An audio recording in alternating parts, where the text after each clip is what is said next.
ತುಂಬಾ ಜನ ನನ್ನ ಹತ್ರ ಬರ್ತಾರೆ, ಸರ್ ಮೋಷನ್ ಹೋಗ್ತಾ ಇದ್ದೀನಿ, ಬ್ಲಡ್ ಹೋಗುತ್ತೆ, ನೋವೇನಿಲ್ಲ ಸರ್ ಅಂತಾರೆ. ಇದು ಸ್ಟ್ರೈಟ್ ಫಾರ್ವರ್ಡ್ ಇಮೊರೈಡ್ಸ್ ಅಂತ. ಯಾಕಂದ್ರೆ ನೋವು ಇಲ್ದಲೆ ಬ್ಲೀಡಿಂಗ್ ಹೋಗುತ್ತೆ ಮತ್ತೆ ಅವರಿಗೆ ಒಂದು ಸ್ವೆಲ್ಲಿಂಗ್ ಫೀಲ್ ಆಗುತ್ತೆ. ಇದು ಇಮೊರೈಡ್ಸ್ ಅಲ್ಲಿ ನೋಡ್ತೀವಿ. ಸೊ ಇದಕ್ಕೆ ಸರ್ಜರಿನೇ ಟ್ರೀಟ್ಮೆಂಟಾ ಅಥವಾ ಸರ್ಜರಿ ಯಾವ ಮಾಡಬೇಕು? ಅದಕ್ಕೆ ನನ್ನ ಉತ್ತರ, ನೀವು ಬ್ಲಡ್ ನೋಟಿಸ್ ಮಾಡ್ತೀರಾ, ಆ ಸ್ಟೇಜ್ ಅಲ್ಲಿ ಬಂದ್ರೆ ತುಂಬಾ ಒಳ್ಳೇದು. ಅವಾಗ ನಾವು ಪರೀಕ್ಷೆ ಮಾಡಿ ಇಮೊರೈಡ್ಸ್ ಅಲ್ಲಿ ಗ್ರೇಡ್ 1 ಗ್ರೇಡ್ 2 ಅಂತೀವಿ. ಅಂದ್ರೆ ಸಣ್ಣದಾಗಿ ಫೀಲ್ ಆಗುತ್ತೆ, ಕೆಲವು ಸ್ವಲ್ಪ ದೊಡ್ಡದಾಗುತ್ತೆ ಬಟ್ ಹೊರ ಬಂದಿರಲ್ಲ.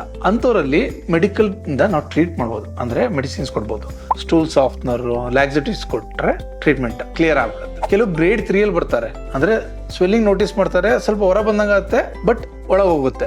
ಆ ಒಂದು ಸಂದರ್ಭದಲ್ಲೂ ಕೂಡ ನಾನು ಡಯಟ್ ಮಾಡಿಫಿಕೇಶನ್ ಹಾಗೂ ಫೈಬರ್ಸ್ ಮತ್ತೆ ಲ್ಯಾಕ್ಸಿಟಿವ್ಸ್ ಹಾಕಿ ಟ್ರೀಟ್ ಮಾಡಬಹುದು.